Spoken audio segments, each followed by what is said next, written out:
Hey, hi, hello. Avengers Endgame. Full disclosure, this is my second viewing.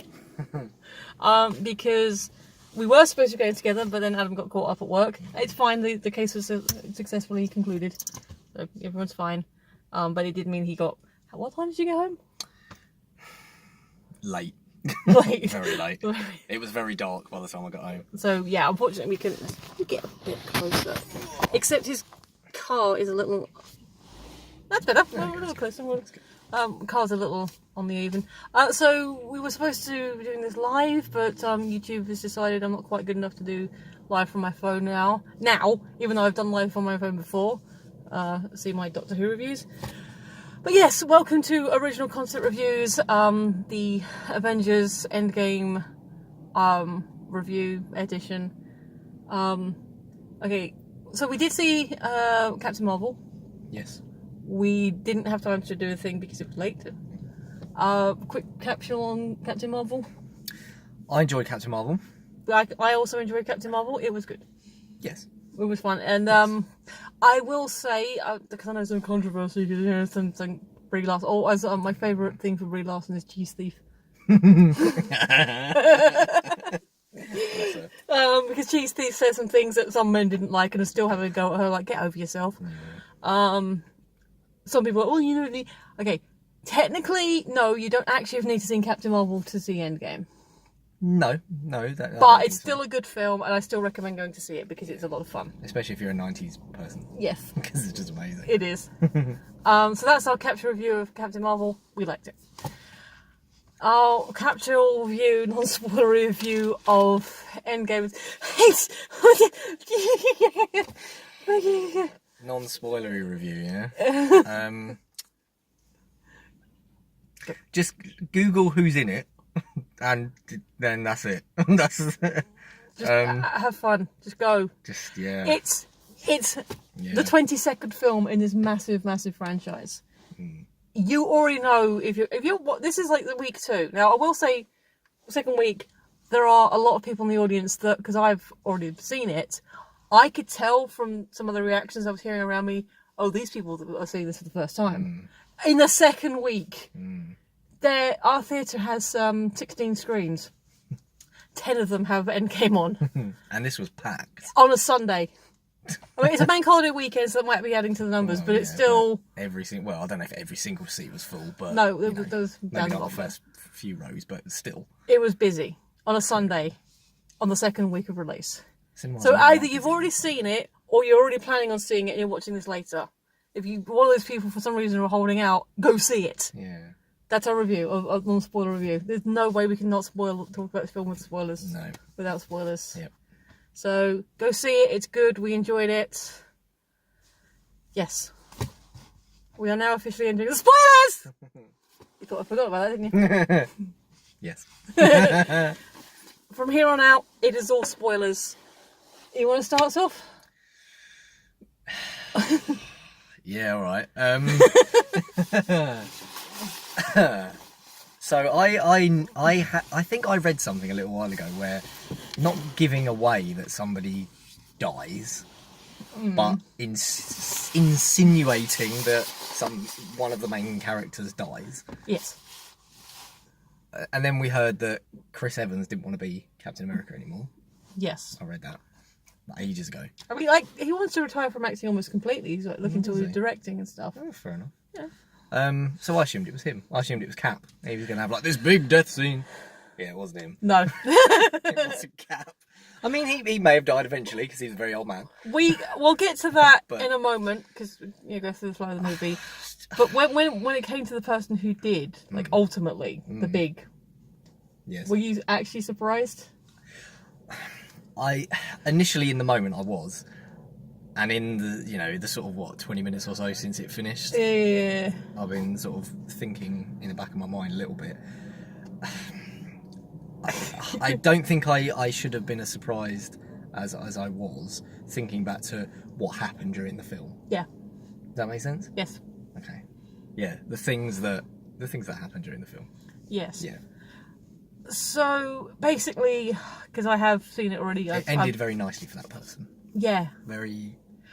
Okay, so Holy. before I start going to the thing, Erin's one sort of capsule review on Twitter and a couple of other people I've watched videos since have described this film as satisfying. Would you agree? Yes. Yes. I mean, as a whole, the whole 3 hours. Yeah. 3 hours. Yes, absolutely, 100%. The last 20 minutes, 100 million percent. Or 3,000%. So sad. Oh, shit. Oh, shit. Yeah. I will also ask you the question that Erin asked me. Did you cry? No. How many times did you cry? Or... I didn't, but I came very close. Again, the last 20 minutes. Yes. 3,000 times. So, again, we'll get into the details in a minute. I know we're sort of dancing around the spoilers, but kind of thing. It's a spoiler review now. Come on, people. I predicted before we came back in that I saw this on Wednesday. It is now Sunday, so that's like 3.5 days. Yeah. I predicted for myself that the bits that almost made me cry the first time would definitely make me cry this time. Mm-hmm. They did. Yep. They did.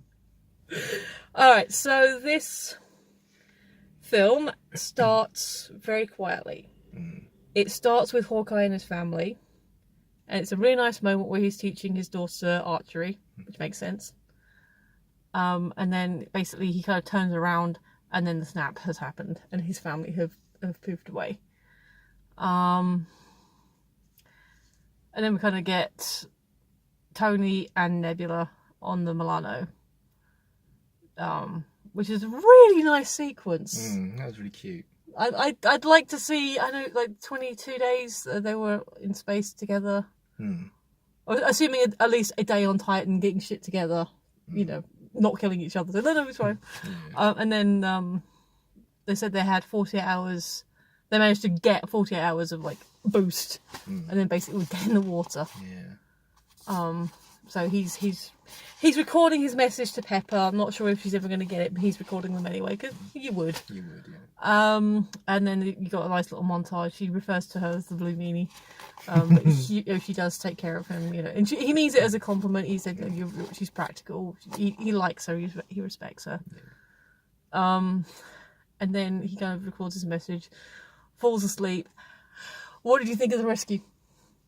Oh yeah, that was cute. It was adorable. Yeah. Oh. Adorable. That's not the one I was necessarily thought of. Well, yeah, I don't know. I don't know. There's a little bit of an internal squee going on. Oh, good. Okay, Yeah. I can see that. See that. So, Carol finds them in space. Yeah. And kind of smiles at him because basically he's been looking into the void of space. It's a very pretty nebula, both in and out. And Yeah, she is, yeah. that's Karen Gillan. Yeah, she's pretty. Yeah. She's pretty. So he's been looking at the black and like the clouds and all this stuff, so really not, and it's like orange and like brightness, and like he's like shooting his eyes and it's Carol and she smiles at him. And then we go into the credits.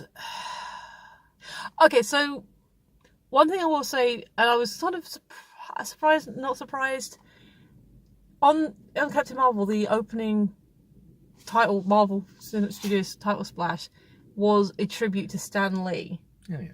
Which was beautiful. They reverted back to the original one. Were you kind of half expecting the Stan Lee one again? I was a little bit, yeah. I was a little bit surprised that they didn't do that. I mean, because it's, you know, yeah. But maybe it's more special if it's a one-off, perhaps. Maybe that's what they're thinking. But then, yes. But then do you think they should have waited for this film? Yeah, I think they probably should have done. Well, I suppose Captain Marvel was the first one after he passed away. Yeah. So maybe, but yeah, it probably would have been a bit more fitting maybe for this film. Well, Yes. It definitely would have been. Yeah. But yeah, I see both sides of it. Yeah. That's just... But it would have been cool to have it. They could just keep it. Don't see why not. Have it for all the films. Bring it back. Yeah. Bring it back for Far From Home. Yeah. So they get home. Like she basically manually lands them. We find out it has been 23 days. So she flies fast, because I was thinking about this, like, how does he, you know, because even through... Okay, she can fly fast. She can zip through space like nobody's business. Yeah. but that's unencumbered. The Milano's a big ship. Yeah, and they were, what, 1,000 light years from, what did he say? The nearest 7-Eleven. Nearest 7-Eleven, yeah. So they were a long way from anything. Yeah, it took a couple of gates to get there. Yeah. So I can have a theory. Either she just literally picked them up and flew with them, or she went inside the ship, did some cosmic magic mojo that allowed them to punch through the gates, and then manually loaded them when she got into orbit. Yeah, possibly. But that's my theories. Yeah. So I'm gonna present this as a question. Okay. And then you can expand your thoughts, because I know you'll have some. Yep. I've seen a few people in comments and videos saying that the MVP was the rat. Right, okay. MVP being most valued player. Yeah. Without the rat, there would be no story.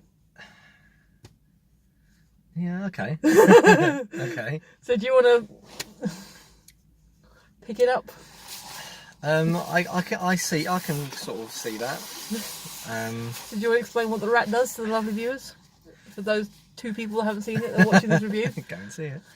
You're gonna have to help me.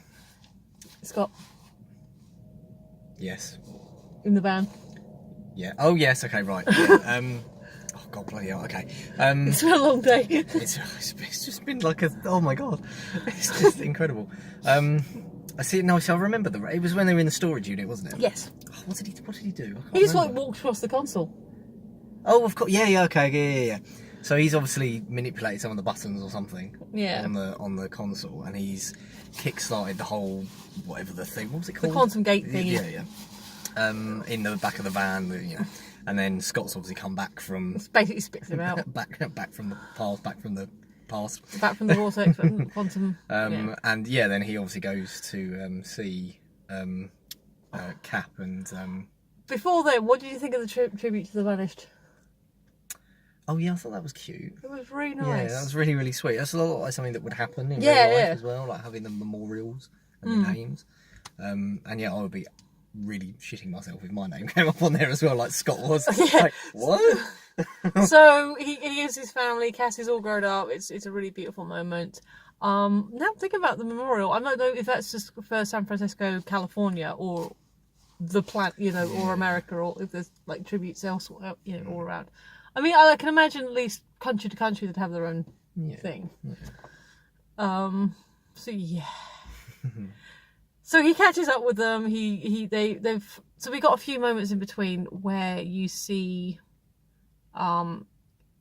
Cap with his self-help group and the guy talking about the date he had. He's like one of the writers or producers. Like he's someone from the crew. A lot of the cameos are like people that were involved throughout the series. That's cool. So yeah, Steve's doing self-help groups. People talking about it. Natasha is basically coordinating with everyone.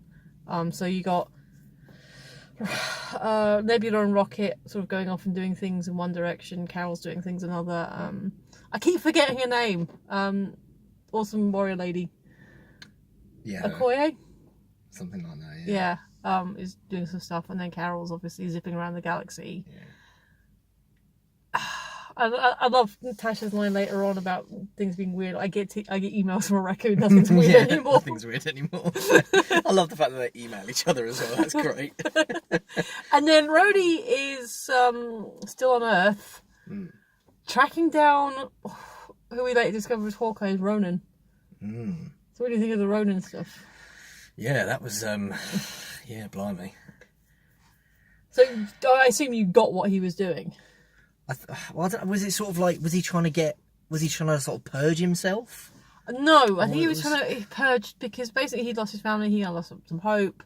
He was basically destroying mafia crimes like the Yakuza, the right people and the Southern American, I can't remember the name there, but he was basically any crime lord gangs thing, he was going around killing them. Basically, there are good people that died and you lived. Yeah, I get you. Okay, so he's sort of balancing things out a little bit. A little bit. I get you. Okay, right, that makes sense, yeah. So do you want to talk about the plan? The plan, yeah, it's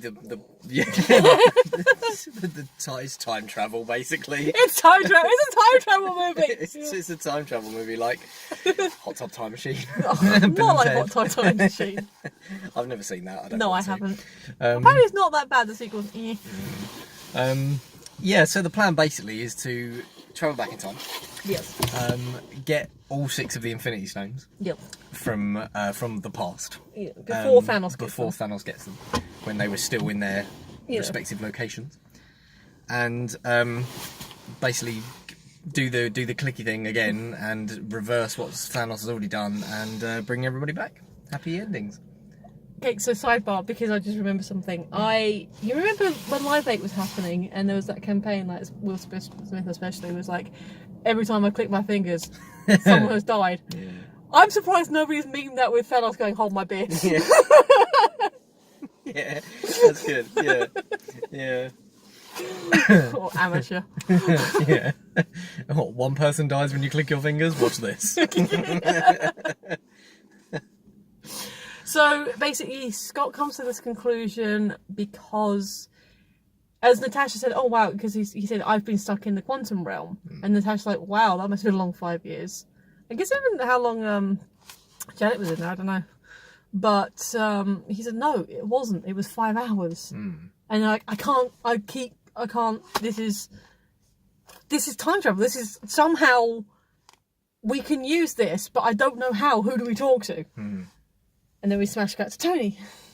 Oh, yeah, yeah. So, before we talk about that, Tony and Nebula obviously get home. They nice little moments, like Rocket and Nebula sort of hold hands. Obviously Pepper's just like, oh my god. What do you think of his look? Because he'd gone through hell. Yeah, I don't know if that looked a bit CGI-y. I think it did. Yeah, so I don't think RDJ lost all that weight. I think it may have been a similar trick to how they did Cap in First Avenger, where they had a skinnier actor. Oh yeah, true. Yeah. But like superimposed and stuff. He looked gaunt. He had been through hell, yeah. But in the way you'd expect someone who's been malnourished to look. Oh yeah. Not in a in an unhealthy way, but not in an extremely unhealthy way. No. In a realistic kind of way, but it's still kind of like, it took me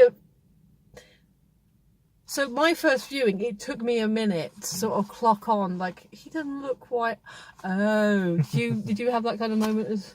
I thought initially it looks a bit different. When you first see him, he's still gone on the ship, but it's dark. Yeah. And then you see him in light. Especially when they're having their little sort of fracas in the meeting room thing. Yeah. And he's like sitting in his chair and there's nothing to him. He's just wasted away.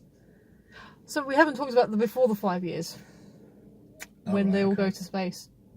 Oh, right, okay. And they find Thanos. Oh, yes, of course. Yeah.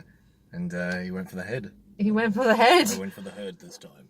And just chopped Thanos' head off. It was pretty brutal for a 12A. Yeah. We're probably not going to talk about trailers because too much to talk about. But one of the trailers we got is John Wick 3. Which is not a 12A. No! Also, that High School movie looks weird. But that's, yeah. Oh, yeah. So, yeah, time travel heist. So Tony has married Pepper and made her a farm next to a lake, and they've got a daughter called Morgan. Who's this adorable little so button? Adorable, yeah. She is, and it's one of those things because you don't. Logically she can't be much more than 4. No. It's been 5 years. Allowed for the pregnancy, Yeah. So that little button. She's as good as actor as she could have expected to be at that age. And she's kind of got a little bit of nervousness. And I always wonder with child actors, especially ones that young, how long they get to spend with the actor that they're supposed to play parents, play mummy and daddy with. Yeah. Beforehand. Because obviously, he's picking her up, he's cuddling her. He's like, there's one point where she jumps up on his lap. Mummy says, come and rescue you. Okay, oh good, I'm saved. Consider myself rescued. No, it's saved. Oh, is it saved? Yeah. Come and save, I'm saved. So the gang... Steve, Scott, and Nat go see Tony and say, hey, time travel. And he's like, that's stupid. And here's all the technical reasons why it could go wrong. And are you saying that Back to the Future is bullshit? No, it's not! It's fun! I will say, because there's a lot of time travel talk, and there's the whole thing where they list off different time travel movies. Die Hard. Yeah, why did he suddenly think of that? I think, oh no, not that one.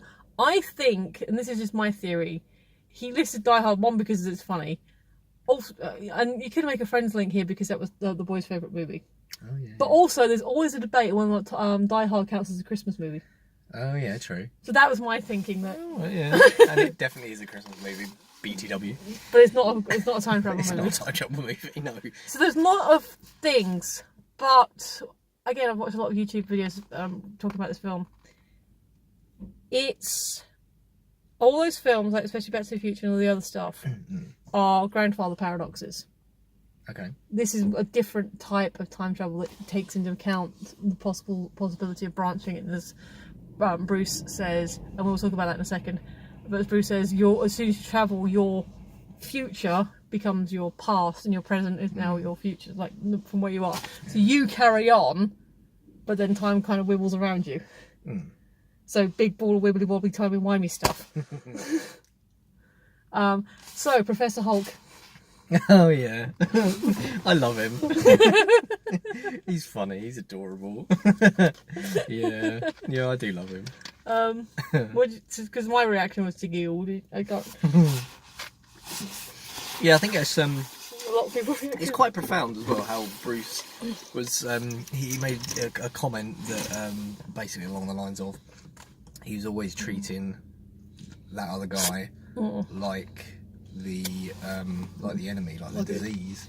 But now he's learned to embrace it, and he finds that he gets along with him a lot better. And they've become and one. that is a thing that has happened in the books. You know, Professor Hulk is a thing, like Smart Hulk. You know, that's something that does happen. Okay. Although, and this is very puerile, he can never get a date. No. Yeah, that would be really bad. Yeah. So, you make sacrifices.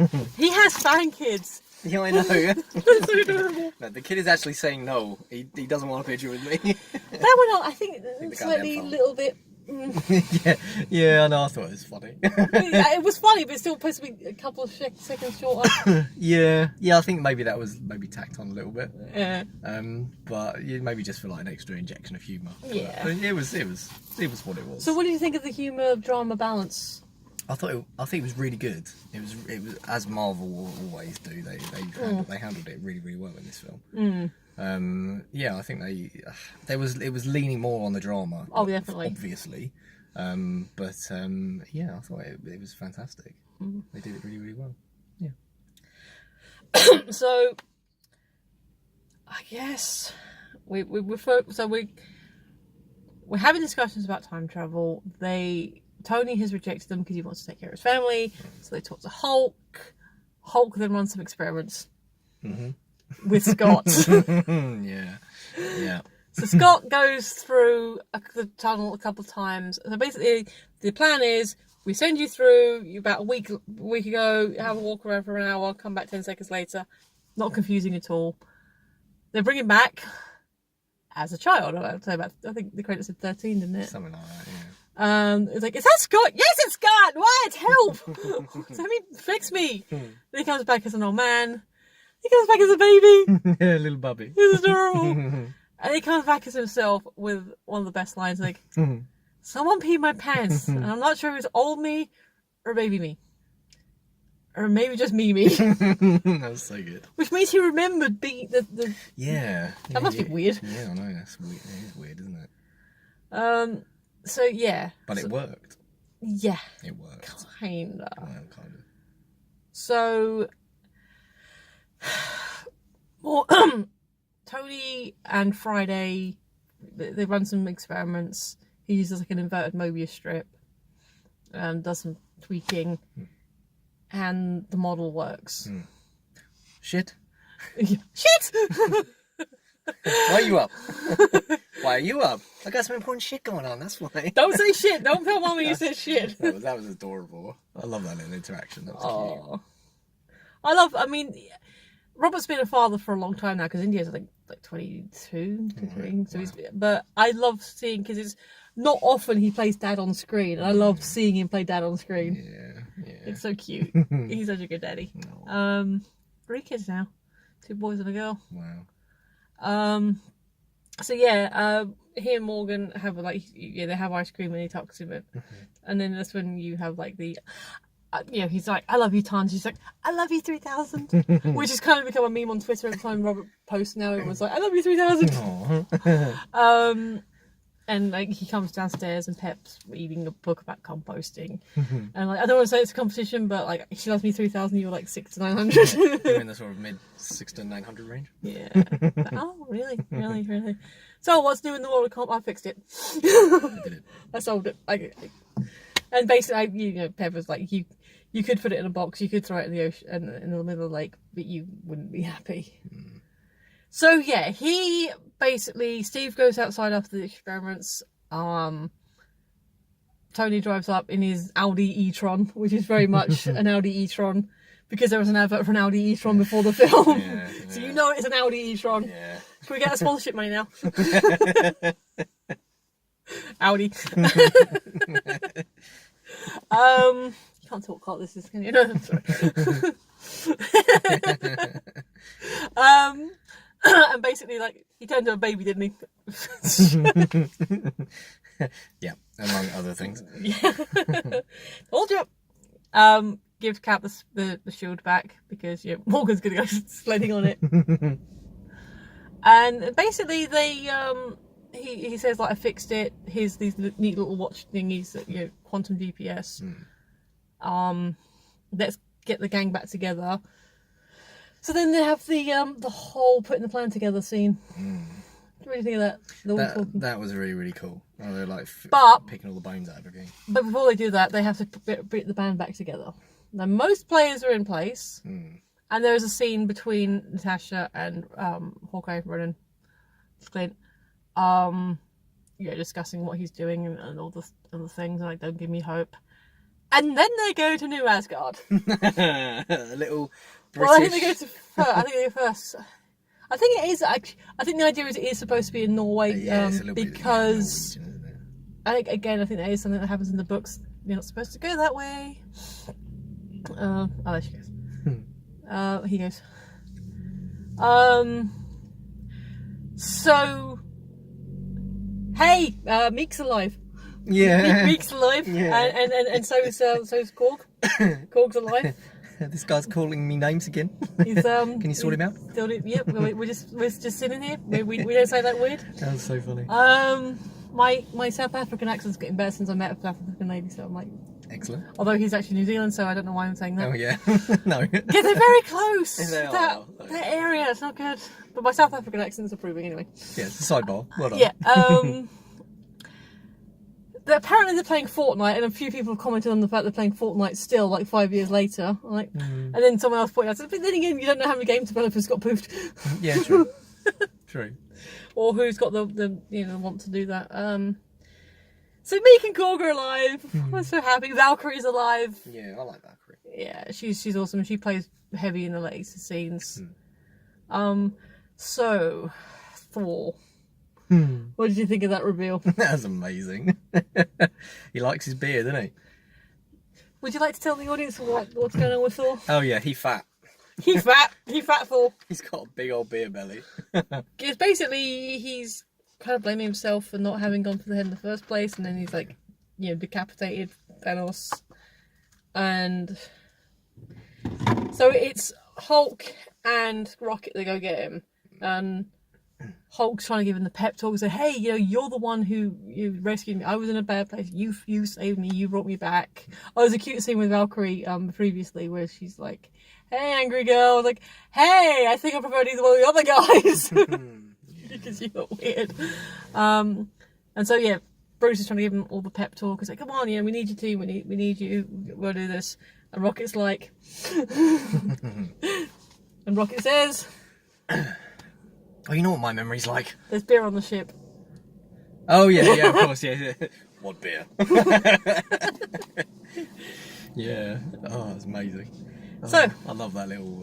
It's just great. They get the band back together. Yeah. They go through and they talk about stuff. So they decide Now, here's a thing that I'm sort of thinking about watching it again. They actually describe the plot of The Dark World a bit more than they actually describe or go through anything else. Is that because you think people just sort of try to forget The Dark World? Yeah, probably.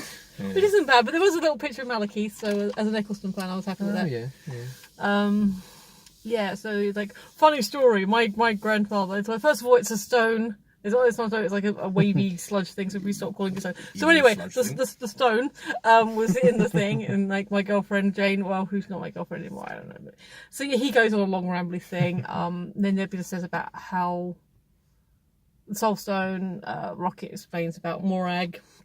Is that a person? No, it's a oh, it's the other way around. But yeah, they basically, and then they're like kind of doing a scene where they're all like kind of flamed out on the thing. So you've got Nat, Tony, and Bruce.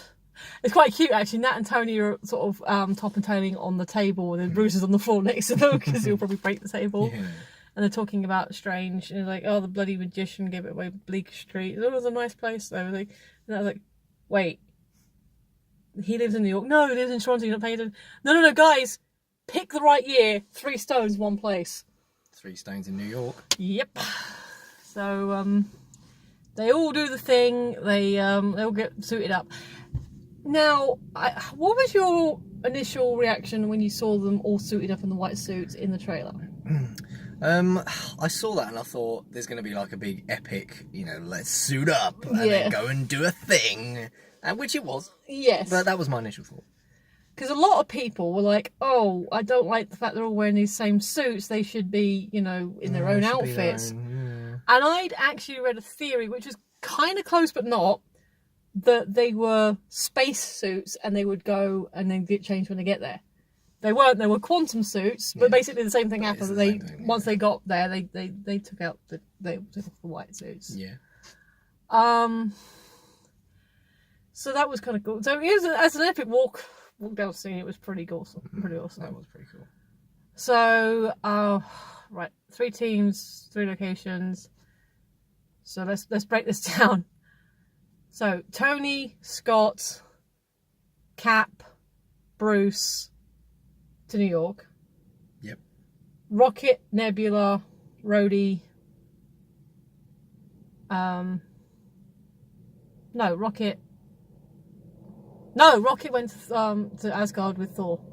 So Rocket and Thor was at Asgard. Yeah. I like the fact they carried on their friendship. Yeah. That's quite cute because he did give him a hug when he met him. Yeah. And then so you had Nat, Clint, Rhodey, and Nebula to Morag and Nidavellir. Not Nidavellir, the Vormir. Nidavellir is where they made the hammer, the axe. So yeah, there's your teams, and it's kind of. It's a lot. I mean, I'm going to kind of bounce around and skip, and you can comment on stuff when you want. It's kind of. It's quite a big chunk of the movie. There's a lot of stuff that happens. The space stuff. You basically got Clint and Natasha arguing about who's going to make the sacrifice. Because you got this great thing where Red Skull's doing the one, must be sacrificed, a soul for a soul. And it smash cuts to like however long later, and it's like, hey, how you doing? Yeah. So what do you think about who ultimately bit it in that scene? I thought it was a wise move because, I mean, no one really cares about Hawkeye. No one really cares about I quite like Hawkeye, but no one really cares about Hawkeye. But obviously they gave him a little bit of development earlier on in the film. I mean, yeah, I think it was the right thing. But I think if they'd got rid of Hawkeye, because no one really goes about Hawkeye that much, they would have just like, okay. But because it was the other way. So basically Natasha dies. Yeah. And I think it doesn't just impact on Clint, it impacts on Bruce as well. So one of the things I've seen, again, people talking about is the fact that because of the whole Ronin thing, the fact he's gone dark, this was kind of the conclusion. I've gone dark, I've possibly gone too far, I need to sacrifice myself to... Yeah, that's probably his motivation behind it, yeah. So... For that logic, would you have thought Clint maybe should have died? I can see why that would have been a sort of fitting end to his character. But I think the only reason why they probably didn't do that was maybe because they've just got other things in store, perhaps in the future for for him. And there's still gonna be a Black Widow prequel movie apparently on Disney Plus. Yeah. So that's their storyline. It's good, it's profound, but it's kind of stuff that happens. The stuff that happens with Nebula is kind of important. But what do you think of the whole thing with Quill? Oh yeah, that was funny. So basically, you've got the opening to Guardians of the Galaxy where he's dancing through to Morag. Yeah. And then we go to the outside. Yeah. We're watching. Just him like, listening to yeah, it. woo, yeah. So basically, he's an idiot. Bonk. just completely just twatted him. Good word. So yeah, that was funny. Nebula actually explains to Rhodey that she's already in the vicinity, and her Ethernet, whatever connects, whatever she's connected to, her two cells connect. So Thanos finds out what's going on by scanning Nebula, and there's basically she ends up getting. They get the reality stone. They actually get the ball. With a really cool scene that kind of reminded. The second time I was watching it, I suddenly remembered. Did you ever see iRobot? Yeah. Yeah, kind of reminded me of that. Oh yeah, the sort of I get that. So as they're about to go, and they're both suited up. They're both sitting ready to do the thing, and then she gets a brain fritz, because of the connection. So she gets pulled on board. Has a fight with herself, was pretty epic. There's another self fight which we'll get to in a minute. Yeah, and then Gamora comes back that way through being with Thanos in the past. So that was kind of cool. What do you think of the Nebula fight? Yeah, I thought that was pretty cool. It was it was a little bit odd, but yeah, I think it was pretty awesome. Yeah, they always do a good fight scene. Yeah, so Nebula fights the basic past Nebula takes a piece of bronze headgear that new Nebula's got now, basically disguises herself to go back with the others. Because the conceit is, no matter how long they spend in the past, they will all arrive back in the present together. Yeah. So no matter what happens, they're back together. Yeah. So let's talk about New York. Yeah. Where do you want to start? Well, Hulk don't want to smash. That was so funny. That was so funny. They basically land in the battle for New York. Yeah, that was amazing. That was So you cool. actually get the scene from the first Avengers where they do the camp swoop around moment with the hero shot. That was cool. That was very cool. And then they basically land around the corner. Yeah. So Hulk's sort of running past, rah, smash, smash. And Bruce is just like... Yeah, I'm sorry guys. That's who he used to be. So embarrassed. And like Tony's like, Steve's like, maybe smash a little bit. Yeah. And So like, just rips frozen, his shirt off, like, boom, bike. He's like, I'm so much better than this now. But he goes to see, he goes to Bleecker Street, so he's looking for Steven. Yeah. Now, the Ancient One, obviously, it's kind of cool to see that she fought in the battle. Yeah. That's cool. Yeah. He comes in, I'm looking for Stephen Strange. Oh, you're about 5 years too early. He's over there doing surgery. Yeah. So she knows about him. Yeah. She knew. She knew. Well, she knows everything. Yeah. That was kind of cool. Yeah. But they basically have a neat little discussion about you can't take this thing because of reasons, and like it does the whole timeline thing. And ultimately Bruce is like, but why did Strange give it away? She's like, What? But she didn't see that. No. She didn't see Strange. that. And she's like, well, he must have been. So basically, getting the time stone was actually relatively easy because they do the push out thing. So it's Bruce's ethereal self in human form talking to the Ancient One. That was cool. Yeah. There is a theory that Loki was Hulk and the whole thing. It's quite a complicated theory, but they did. I was watching the guys talking about it afterwards. And it would have been kind of funny and like, oh, we were right if once the Ancient One punched him out, it was Loki that fell out and not Bruce. Yeah. But that would have been very confusing. Yeah, that would have been very strange. So Bruce is fine. He gets the thing. Yeah. They do get the scepter. Yes. So they basically go to Stark Tower. Tony's watching the thing, doing the hero shot. Lands on the thing like behind all the action, and you get the scene where Loki's like, if it's okay with you, I'd like to have that drink now. And then Tony's like, yeah, fine, we can do the posing later. Yeah. So Tony and Scott, I didn't notice Scott the first time, but I guess because I need to look for him. Did you notice Scott on his shoulder? Yeah. It was so cute. I basically talking and he's like behind. And it's like, damn it, Rogers, that suit did not do you. And Scott's like, ignore him. That's America's ass. America's ass. That's a damn good ass. So yeah, they kind of go into the first Avengers movie, and it's so good. That was so cool. And that is actually very reminiscent of Back to the Future too. Oh yeah, okay. Yeah. Where they go back in time and do that. And holy crap, we were already talking for 40 minutes. This may be a two-parter, people. This may actually be a two-parter. Wow. Yeah, sorry, this is probably is gonna be a two-parter, isn't it? Yeah, I think so. This is why I wanted to do it live, YouTube. Okay, so they get the scepter. So basically, Tony's tracking everyone. And there's like a few little moments where, you know, Loki still didn't actually get his drink, did he? No, he didn't. Bless him. Because you do see them pouring a drink and you know, everyone sort of has a couple people have a glass, but Loki doesn't get a drink. So the scepter. Steve gets in the lift with the special forces guy, the shield guys. Yeah. And Scott's like, who's those guys? And then, oh, that's shield. Well, actually Hydra, but we didn't know at the time. And Scott's like, they look like bad guys. Yeah, it's a good point though. We never knew at the time. It's a good point. He's like, well, yeah, what can you do? So Cap gets in the lift with them in a scene that's very reminiscent of Winter Soldier. Yeah. And you think that he's going to, you know, smack down again. So, what did you think of when he leant forward? Yeah, I thought that was a nice little decoy, yeah. So basically, Hail Hydra. Hail Hydra. Are you aware of the history of that in the comic? No, I'm not. It's a very recent thing. There was a huge controversy over it, where basically Steve does say Hail Hydra. Right. I haven't read that one. I think I might have actually ended up getting a copy of my collection.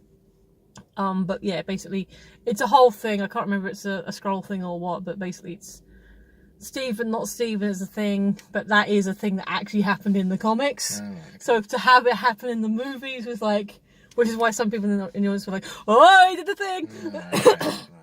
Right. So that happened. So the scepter is fine. But as I said, there was a second stealth fight.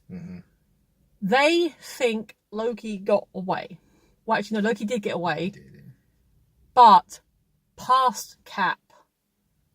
Because the way Loki escapes is they're in reception, they're coming out. You see Rob Redford's character saying, oh, that's our Tesseract has been with the Shield for a while, though.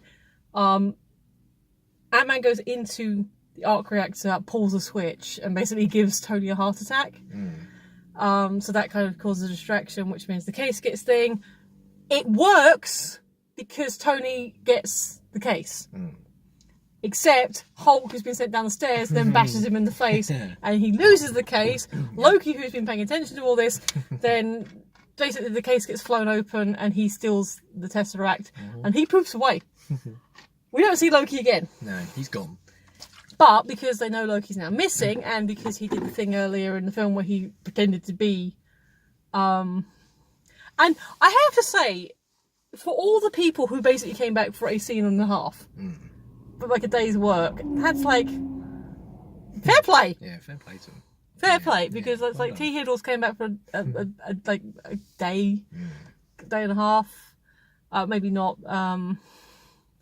Ty Simpkins is actually... If you notice, he was the kid at the end. Oh yeah. So there's a whole lot of cameos that are just there for a scene, maybe see a couple of scenes, and that's kind of like so worth it though. Yes. So because he's aware that, and I don't know when it's going to switch over to us speaking in the second one, so I'll just because they've seen Loki pretend to be Cap, and then Cap sees Cap. Because he changed into his older uniform. He's like, oh, I found Loki. I was like, no. So the cap on cap fight. That was good. That was really good. That was really, really good. So they were in Stark Tower, which actually kind of confused me because it felt a lot more like a commercial building than a private building. Mm. I know Tony's made jokes before about like there's like three or five floors of just R&D and stuff like that. So I guess he is kind of running it like a business, but it's like the way the secretary walks in is like, oh, we're taking this stuff. It's still Tony's building. Yeah, exactly. Tell him to leave. Yeah. But anyway, so because it is in a tower block, you get the advantage of being a tower block fight. So they've both thrown the shields. The shields are bouncing around everywhere. The scepter case falls down. Yeah. I don't know if we've switched over yet, but if we're in the second video or not, I don't know. I'm not really. It should be a little blip when it does it, but I'm not watching. So they basically smack down. What do you think when they like were falling down and like they? That was like ouch, all the way down. Yeah. Bouncing. And then Cap eventually got the scepter and used it on old Cap. Who still had his cowl on, which is quite cute. Yeah. And also, do you notice they had de-aged him a little? No, I didn't notice that. It was a little bit smoother, a little bit younger. Okay. Because Chris Evans is aging very nicely, but it's been 10 years. Yeah, true. 10 I think, 9, 8, I think it said it was 8 years for him, from his first movie. So people do change in that time. Yeah, true. So, a couple of things happen. What do you think of him saying Bucky lives? Yeah, I thought that was cute. Just like a little sort of nudge, a little wink to his himself. Yeah. Yeah. So that's kind of cool. That's the thing that happened. Awesome fight. Oh, and the when the young Cap gets up, I can do this all day. And old Cap's, yeah, we know. I know. Yeah. So they do successfully get the scepter. So that's assault.